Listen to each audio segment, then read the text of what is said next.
일상 속에서 활용할 만한 기능들에 대해서 몇 개 추려서 말씀드리도록 하겠습니다.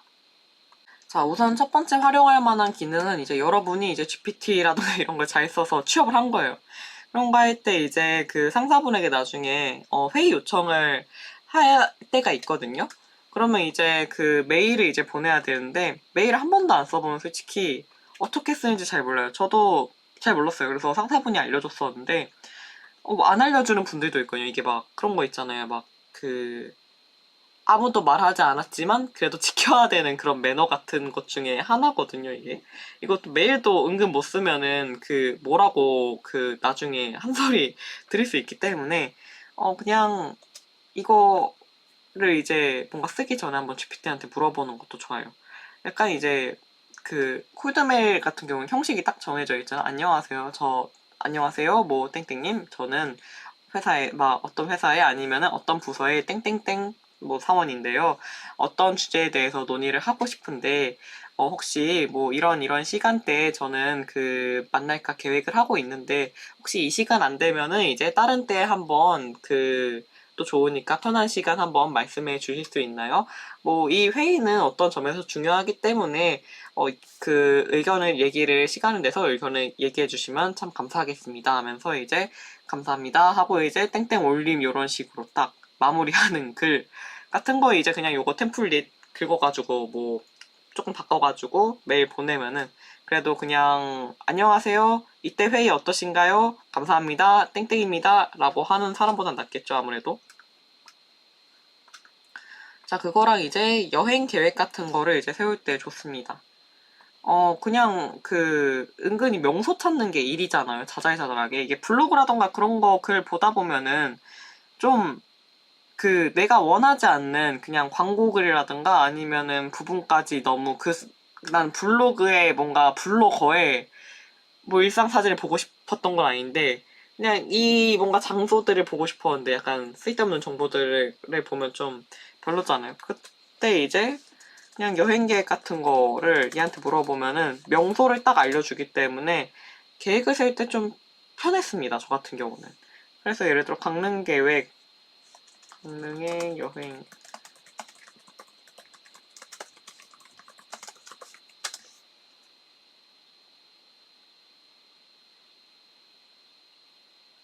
이렇게 하면은 일정, 뭐 경포대, 그래서 뭐 회식한다, 뭐 숙소로 이동을 한다. 그리고 아바이마을 가서 해돋이 체험을 하고 레일바이크가 있고 뭐 속초로 이동을 한다 이런 식으로 그냥 참고를 해가지고 마음에 드는 부분 같은 거 그렇다고 얘가 맛집을 알려주진 않으니까 그 맛집은 알아서 찾으셔야 됩니다. 왜냐면 맛집은 주관적인 어떻게 보면 부분이 들어가 있기도 해서 그래요. 그리고 이 오징어 식당이라던가 뭐 얘가 지금 말한 경포수협 식당이라고 하지만 2021년 기준 이후 거는 얘가 지금 학습이 안 돼 있기 때문에 있는지 없는지는 네이버를 통해서 확인을 하는 시간을 또 가져야 돼요. 자, 그래서 좀 잘 짜주죠? 뭐 일정도 있고 뭐 숙소도 있고 이런 것들. 그래서 참고를 해서 여행 계획 짜면 좋다. 그리고 뭐 사주 같은 거 이제 그냥 이거 코리아 빅데이터죠 어떻게 보면은 이거를 맹신할 필요는 없지만 그냥 심심할 때 뭐 돈 굳이 안 주고 그냥 뭐 신년이라거나 이런 때 한번 보고 싶잖아요. 그럼 예를 들어서 그냥 1999년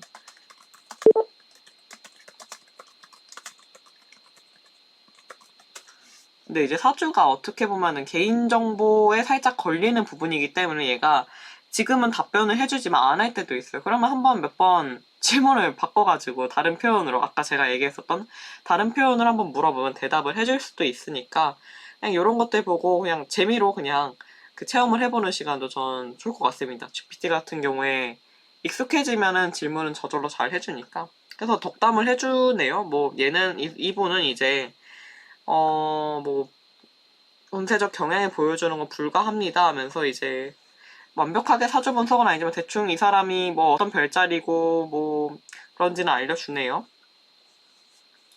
아무튼 얘 결론은 그냥 그거네요. 단순히 기대하는 것보다 노력과 선택에 따라서 뭐 인생을 행복하게 만드는 것이 중요합니다. 이런 식으로. 뭐 대답을 가끔 더 좀 더 디테일하게 해보고 당신은 뭐 금전이 좋다 이렇게 대답을 해줄 때도 있으니까 한번 심심하시면 그냥 검색을 해보시면 될 것 같습니다. 그리고 요리 방법 같은 경우 아까 제가 그냥 썼던 라떼 만들기처럼 예를 들어서 토마토 스파게티 만드는 법을 알려줘 하면은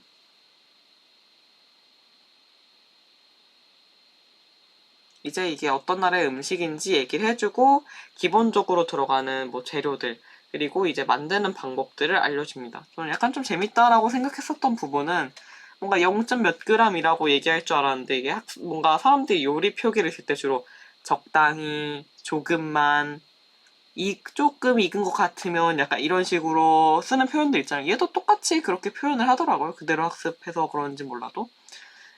그래서 이렇게 나름 요리하는 방법 같은 것도 블로그라든가 그런 걸 통해서 막 여러 페이지 안 봐도 그냥 한 번에 질문하면 알 수 있다. 이런 거고. 저는 외국어를 배울 때도 이제 GPT를 쓰면 참 좋을 것 같다 생각이 들었어요.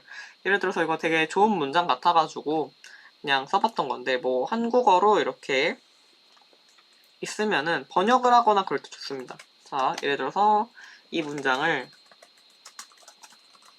라고 하면 이제 얘가 잘 바꿔요. 그리고 이제 그 스피드도 한번 보시면은 한글로 쓸 때는 위에서 뭔가 따다다다닥 뭔가 사람이 치는 느낌은 영어는 그냥 랩을 하듯이 짜르륵 나오죠? 이렇게 잘 깔끔하게 번역을 해줍니다. 그래서 뭐 여러분이 그냥 영어를 잘하면 영어로 이제 질문을 해도 되고 그냥 외국어 공부할 때 그냥 번역이 좀 필요한 부분이 있으면은 얘한테 물어보는 거 좋습니다. 그리고 이제 저는 영어 배울 때도 좋고 그냥 예를 들어서 제가 일본어라던가 뭐 중국어에 대해 관심이 생겼어요. 그럼 그럴 때도 좋다 이거예요. 그래서 뭐 예를 들어 일본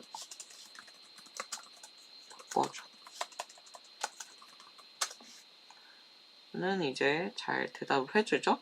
그리고 약간 일본어랑 중국어를 이제 배울 때 좋다라고 생각했었던 부분은 예를 들어서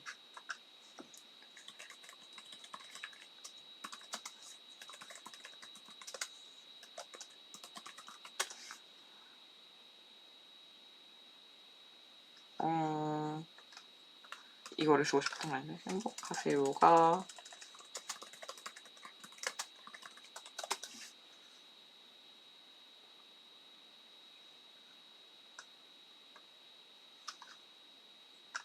있으면은 이제 히라가나 표기로 바꿔줘.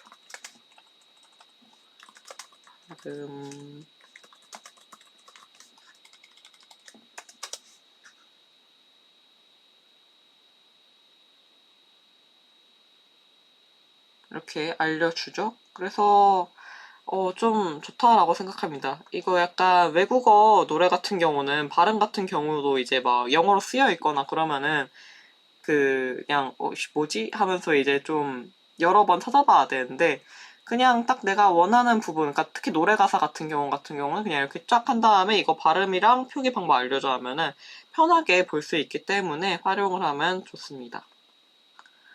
그리고 그냥 이거는 제가 경조사 연애 편지는 그냥 약간 유희용으로 넣은 건데 좀 있으면은 곧 어버이날이죠. 그럴 때 이제 어버이날 편지 안타깝게도 창의성이 없는 경우에는 항상 그런 식으로 쓸 수밖에 없잖아요. 막 어머니 아버지 키워주셔서 늘 감사하고 늘 제 곁에 있어줬으면 좋겠습니다. 만수봉황했으면 좋겠습니다. 하면서 막 재물운이 가득한 뭐 한 해가 되길 바라겠습니다. 이런 식으로 쓸 때가 많잖아요. 그럴 때 이제 얘한테 부탁을 하면 나름 편지를 생각보다 잘 써줍니다. 예를 들어서 감동적인